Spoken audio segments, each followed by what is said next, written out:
Hi friends, welcome to Chennai food. வீட்ல இருக்கக்கூடிய carrot பொட்டுக்கடலையை வச்சு ரொம்பவே டேஸ்டான 5 நிமிஷத்துல ஒரு ஸ்நாக்ஸ் ரெசிபி எப்படி செய்யறதுன்னு பார்க்க போறோம். வாங்க பார்க்கலாம்.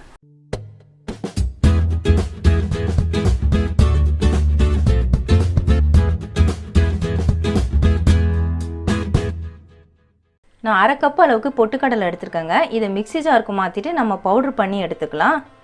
நான் ஜாருக்கு மாத்தி விட்டுறேன். இத பவுடர் பண்ணி எடுத்துறலாம். பொட்டுக்கடலையை இந்த மாதிரி நைஸா பவுடர் பண்ணி எடுத்துக்கோங்க. இது அப்படியே இருக்கட்டும். ஒரு மிக்சிங் பவுல் எடுத்துக்கோங்க.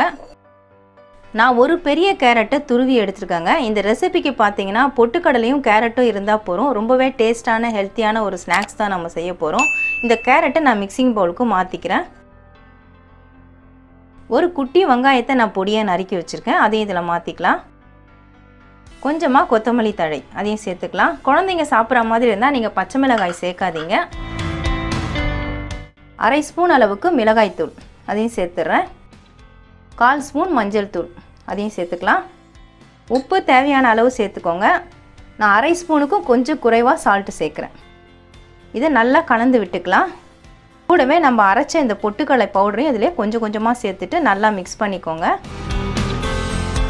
இதுக்கு தண்ணிலாம் சேர்க்க வேண்டிய அவசியம் இருக்காதுங்க. ஏன்னா கேரட்லயே ஈரப்பதம் இருக்கும். அதனால நல்லா அழுத்தம் கொடுத்து பிசைஞ்சு விட்டாலே போதும். நான் அரைச்ச 1/2 கப் பொட்டுக்கடலை பவுடரையும் சேர்த்துட்டு பிசைஞ்சிட்டேங்க. இந்த அளவுக்கு நமக்கு திக்னஸ் இருக்கு. கடைசியா கொஞ்சம் பெருங்காய தூள் சேர்த்துக்கலாம். 1/4 ஸ்பூன் அளவுக்கு நான் பெருங்காய பொடி சேர்க்கிறேன். மறுபடியும் நல்லா கலக்க பிசைஞ்சு விட்டுக்கோங்க. நான் தண்ணியே எதுவுமே சேர்க்கல. இந்த கேரட்ல இருக்கக்கூடிய ஈரப்பதம் தான். பெருங்காய பொடி சேர்த்துட்டு இப்போ நான் நல்லா கலக்க பிசைஞ்சு விட்டுட்டேங்க. இதை நம்ம உருட்டிட்டு தட்டி எடுக்க போறோம். கையில ஒட்டாம இருக்கிறதுக்காக கொஞ்சமா நம்ம எண்ணெயை தொட்டுக்கலாம். இந்த மாதிரி எண்ணெயை தொட்டு தடவிட்டோம்னா கையில ஒட்டாம வரும். இப்போ குட்டி குட்டி பால் சைஸ்ல எடுத்துக்கோங்க. இந்த மாதிரி எடுத்துட்டு அதை நல்லா உருட்டிடுங்க. பாருங்க பால் மாதிரி வந்துருச்சு. இது அப்படியே லைட்டா ஒரு பிரஷிங் கொடுத்துருங்க. கொடுத்துட்டு இந்த ஓரம்லாம் ஷேப் கரெக்டா இருக்க மாதிரி இப்படி சரி பண்ணிக்கோங்க. நம்ம வடை ஷேப்ல பண்ணிருக்கோம். நீங்க எந்த ஷேப்ல வேணும்னாலும் பண்ணிக்கலாம். இதே மாதிரி நம்ம எல்லா மாவையும் ரெடி பண்ணிக்கலாம்.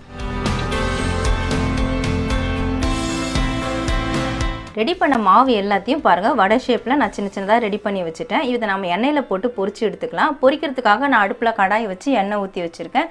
எண்ணெய் நல்லா காஞ்சதுக்கு அப்புறமா அடுப்பு மீடியம் ஃப்ளேம்ல வச்சிட்டு நம்ம எண்ணெயில போட்டுக்கலாம். ஒரு பீஸா நான் எண்ணெயில போட்டு விட்டுறேன்.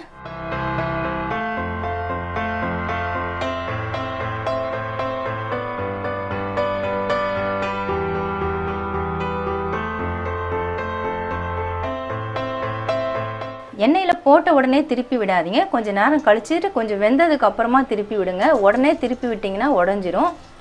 ஒரு பக்கம் வெந்ததுக்கு அப்புறமா பொறுமையா திருப்பி விட்டுக்கோங்க.